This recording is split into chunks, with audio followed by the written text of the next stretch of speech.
여러분, 제가 여러분에게 암호화폐, 가상화폐발 금융위기가 올 수도 있다 이런 말씀을 드린 기억이 있습니다. 그런데 해외에서도 또 국내에서도 이 암호화폐발, 코인발 금융위기에 대한 어떤 경고가 계속 나오고 있습니다. 그만큼요 지금 암호화폐에 투자한 금액이 많아졌다는 거예요. 이 맥쿼리가 이야기했다는 것은요, 이게 국내뿐만 아니라 세계 시장도 지금 마찬가지라는 의미입니다. 세계 시장도. 그래서 그 충격이 그 어느 때보다 커질 수 있다 이렇게 분석하고 있습니다. 실제 이게 한국은행에서요 국제금융시장 동향을 발표를 하거든요. 그 국제금융시장 동향 안에 들어있는 내용이에요. 맥쿼리의 애널리스트인 빅터 시베츠가 다음번 금융위기 진원지는 암호화폐 시장이 될 것이라고 아예 강하게 경고를 했습니다. 그 이유가 레버리지가 높다는 거예요. 쉽게 말하면 빚내서 투자한 사람이 많다는 이야기입니다. 빚내서. 게다가 이게 2007년에 미국의 금융위기가 터지기 직전, 그때는 미국의 어떤 모기지론의 문제가 많았거든요. 많은 사람들이 모기지론, 서브프라임 모기지론을 빌려서 갚지 못해서 문제가 발생됐던 거잖아요. 지금이 딱 그렇다는 거예요. 지금이 많은 사람들이 돈을 빌려서 코인에 투자를 하는데 이게 만약에 흔들리면 어떻게 되냐 이거예요. 흔들리면 지금까지의 어떤 충격하고는 확실히 다른 그런 충격이 올 거다. 이렇게 시베츠 애널리스트는 경고하고 있는 거예요. 레버리지 투자 자체가 문제될 거는 없습니다. 그런데 그게 과도했을 때 문제가 되고요. 과도했을 때. 더 큰 문제는요. 이 암호 자산이라는 게 말입니다. 결국 테슬라 같은 그런 기업들이 사고요. 또 그 기업의 주식을 금융기관이 사고요.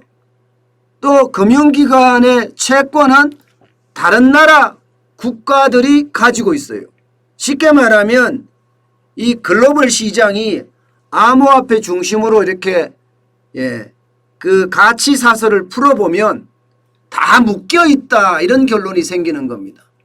그렇기 때문에 어느 한 곳에서 이 암호자산, 암호화폐가 터진다고 이야기하면 그때는 충격이 될 거다 이렇게 이야기합니다. 게다가 말입니다.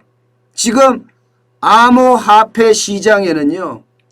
레버리지, 그러니까 빚내서 투자를 하든 투자하는 비율이, 투자하는 액수가 지금 벌써 3조 달러를 넘어서서 4조 달러에 육박한다 이렇게 봅니다. 4조 달러, 조 달러 이상 식으로 갔다는 것은요. 만약에 이게 폭락할 경우에 충격으로 가져갈 수 있다는 이야기예요. 지금까지 암호화폐 비트코인은요.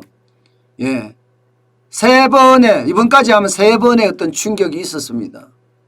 2013년 11월에 충격이 있었고요. 2017년 12월에도 충격이 있었습니다. 그런데 2021년 4월에 지금 충격이 있는 중이거든요. 이 그래프를 보면요. 가격의 어떤 수준이 굉장히 다릅니다. 가격의 수준이. 그렇기 때문에 이 가격의 수준이 다르다는 것은 많은 돈들이 거기에 몰렸다는 이야기예요. 많은 돈들이. 많은 돈들이 몰려 있다는 것은 이게 터지면 굉장히 충격을 줄 수 있다는 겁니다. 게다가 뭐 타지키스탄부터 시작을 해서 우리 서울, 대한민국, 뭐 유럽, 이탈리아, 미국, 로스앤젤레스 뭐 할 것 없이 모두가 가상화폐, 암호화폐에 투자를 한다는 사실입니다. 그렇기 때문에 시장에는 굉장히 충격을 줄 수도 있다 하는 이야기가 지금 계속 나오고 있습니다. 여기에다가 한국은행 총재조차도요. 한국은행 총재조차도 이 가상화폐, 암호화폐의 어떤 가격 변동성이 금융시장에 충격을 줄 수도 있다. 이렇게 지금 이야기를 했습니다. 물론 한국은행 총재는 가상화폐가 지금 시장이 너무 불장이니까 이런 말로 구두 개입을 한다고도 볼 수 있지만 어쨌든 분명한 것은요. 가계의 손실 위험이 커질 수 있고 관련 대출이 부실화되면 그 위험이 금융기관으로 전이될 가능성도 배제할 수 없다. 이렇게 이야기했습니다. 배제할 수 없다. 그만큼 지금 시장은요. 그 어느 때보다 무서워지고 있다. 이런 얘기입니다. 무서워지고 있다.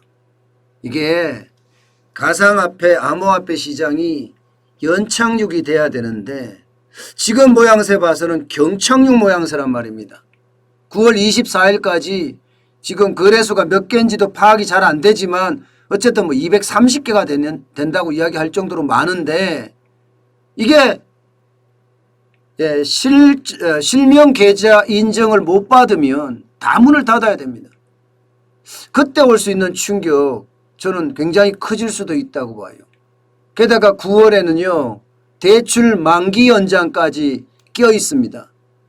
9월 31일까지가 자영업자나 혹은 소상공인 여기에 중소기업까지 대출 만기 연장을 지금 해줬거든요.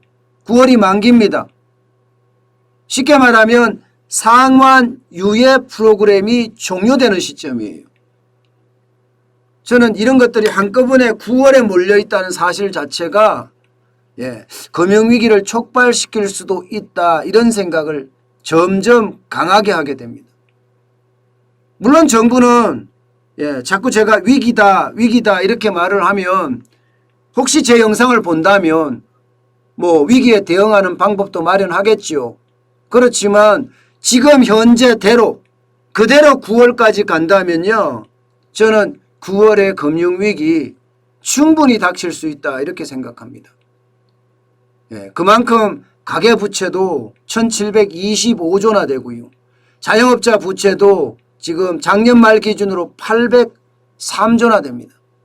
그러니까 부채가 지금 덤탱이로 9월이면 다가온다 이런 얘기가 되는 거거든요.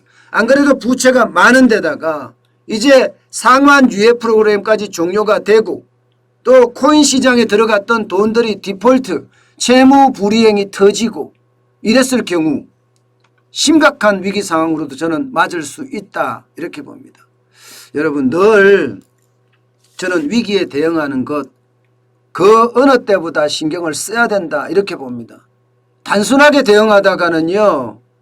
그 위기를 감당할 수가 없습니다. 저는 지금 위기라고 생각을 할 때 단단히 준비를 해놔야지요. 실제 위기가 왔을 때 우리가 기회를 잡을 수가 있습니다. 항상 위기가 다가올 때 위기를 준비하면서 그 속에서 기회를 또 찾는 것도 지금 우리가 해야 될 큰 미션 중에 하나다.